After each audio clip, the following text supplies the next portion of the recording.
जहां एक तरफ पाकिस्तान तुर्की को बुला रहा था पीओके के लिए, लेकिन यहां तो पहले ही कांड हो गया है। तुर्की अपनी फोर्स भेजने की तैयारी कर रहा था पीओके पर यहां पाकिस्तानी सेना और पुलिस खुद ही मैदान छोड़कर भाग रही है, और वो भी सिर्फ पीओके से नहीं बल्कि पाकिस्तान के कई इलाकों से। अब हड़कंप मच गया है पाकिस्तान के अंदर, जहां एक तरफ ये सब कुछ हो रहा है तो वहीं दूसरी तरफ इजराइल ने क्यों कह दिया है कि न तो हम भूलेंगे और न ही हम माफ करेंगे। और इससे सबसे ज्यादा घबराहट हो रही है तो पाकिस्तान को हो रही है। जानेंगे क्या कुछ चल रहा है जियोपॉलिटिक्स में, आइए जानते हैं इन खबरों को विस्तार से। कहते हैं ना, जैसा करोगे वैसा ही भरोगे, और अब पाकिस्तान का समय आ गया है भरने का। स्थिति वैसी ही हो रही है। एक समय था जब भारत में लगातार पाकिस्तान कुछ न कुछ उकसावे वाली कार्रवाई करता रहता था। कभी यहाँ बम ब्लास्ट हो गया, कभी ताज होटल पे हमला हो गया, कभी कुछ हो गया। लोग डर कर रहने के लिए मजबूर हो गए थे।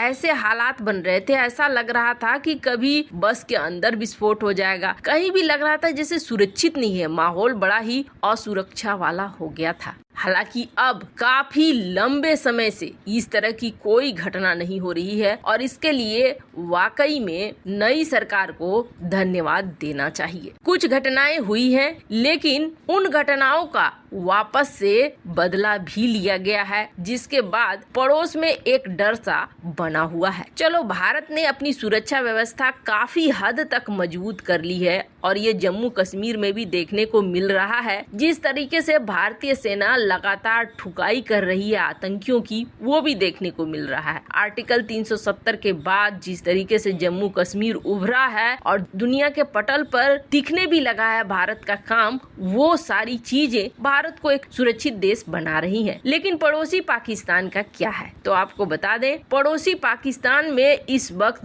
बहुत बड़ी लड़ाई चल रही है, और ये लड़ाई ऐसी चल रही है जिसे पाकिस्तानी सेना और पाकिस्तानी पुलिस संभाल नहीं पा रही है, क्योंकि ये आंतरिक लड़ाई है। और इस लड़ाई में अब हालात ऐसे बन गए हैं कि लग रहा है जैसे पाकिस्तान का टूटना तय ही है। पाकिस्तान में खुद ढेर सारे आतंकी समूह बन गए हैं, और वो पाकिस्तान के अलग अलग चीज को सपोर्ट करते हैं या खिलाफ में खड़े हैं। अब इन आतंकियों के ग्रुपों में ना खूंखार अपराधियों का गिरोह बनने लगा है, और ये गिरोह लगातार कुछ न कुछ ऑपरेशन कर रहे हैं। इस बीच पाकिस्तानी सेना ने ना प्लान बनाया कि हम बलूच विद्रोहियों को पूरी तरीके से दबा देंगे, और इसके लिए उन्होंने एक रणनीति तैयार करके बुधवार की रात को इन्होंने हमला बोल दिया। अब जो आतंकी समूह थे और पाकिस्तान की पुलिस बल दोनों ही आमने सामने थे। 5 घंटे तक रॉकेट लॉन्चर, मोर्टार, इन चीजों से फायरिंग की गई, और चूंकि पाकिस्तानी पुलिस तैयार थी और ये आतंकी तैयार नहीं थे, इसमें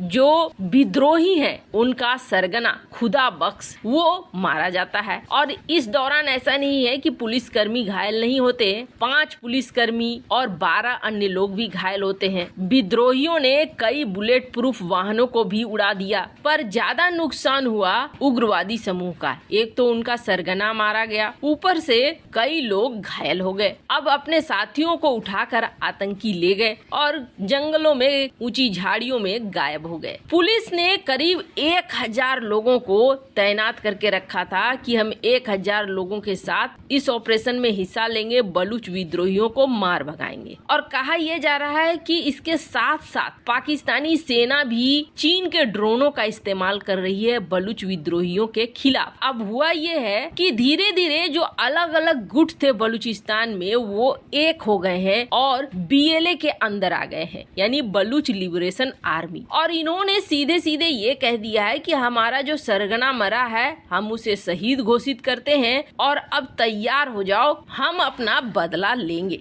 अब ये बड़े लेवल पे हमले की कथित तौर पर तैयारी कर रही है। और ये डॉन की खबर है। अब डॉन की खबर के अनुसार आतंकियों ने पुलिस थाने और चौकियों को रॉकेट लॉन्चर और मोर्टार से निशाना बनाने की घोषणा कर दी है। और जैसे ही ये घोषणा हुई है ना, वैसे भागना शुरू कर रहे हैं पाकिस्तानी पुलिस। 6 थानों से तुरंत खाली करवा दिया गया है और खुद पुलिस और सेना यहाँ पीछे हट रहे हैं कि आगे न जाने क्या होगा। ये इस वक्त पाकिस्तान के अंदर की कहानी है, जहां एक तरफ ये सब कुछ हो रहा है उसके घर में, तो वहीं अंतर्राष्ट्रीय स्तर पर भी पाकिस्तान के ऊपर निशाना लग रहा है। अब इजराइल ने ये कह दिया है कि ना तो हम भूलेंगे और ना ही हम माफ करेंगे। ये बहुत बड़ा बयान है। इजराइल और पाकिस्तान के रिश्ते कैसे हैं ये दुनिया में सबको पता है। हालांकि पाकिस्तान इन दिनों काफी कोशिश कर रहा है कि इजराइल के साथ रिश्तों को सही कर ले। कहा जा रहा है कि गुपचुप इजराइल के साथ मीटिंग भी करने की कोशिश करते हैं पाकिस्तानी, और कुछ डेलीगेशन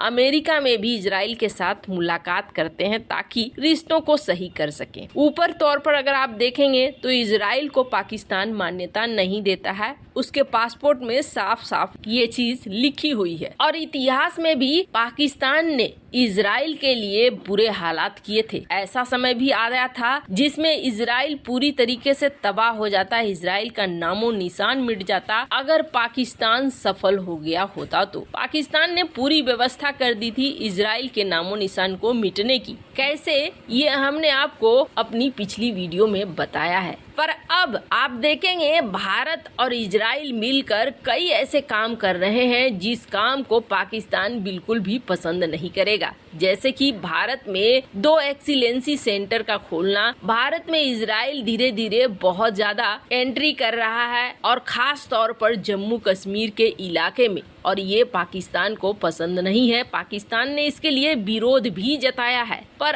अब जो स्टेटमेंट दिया गया है इजराइल की तरफ से, ये पाकिस्तान की नींद उड़ा देगी। दरअसल कल 26/11 की बरसी मनाई गई और इसमें मुंबई के ताज होटल में जो हमला हुआ था उसको लेकर दुनिया भर से भारत को संदेश आए। भारत में इजराइल के राजदूत हैं नेओर गिलोन। इन्होंने बहुत बड़ी बात कही। इन्होंने कहा कि भारत के साथ इजराइल खड़ा है। वैसे तो 14 साल हो गए हैं इस हमले के, पर हाँ, हम न तो माफ करने वाले हैं और न भूलने वाले हैं। अब ये बात उन्होंने पर्सनल लेवल पे भी कही, क्योंकि इस हमले में कई इजरायली लोग भी मारे गए थे। हालांकि इससे पाकिस्तान को ये समझ में जरूर आ गया होगा कि आने वाले भविष्य में पाकिस्तान कभी भी दोस्ती के बारे में इजराइल से नहीं सोच सकता है। वैसे इन सब मामले में आपकी क्या राय है, कमेंट कर जरूर बताएं।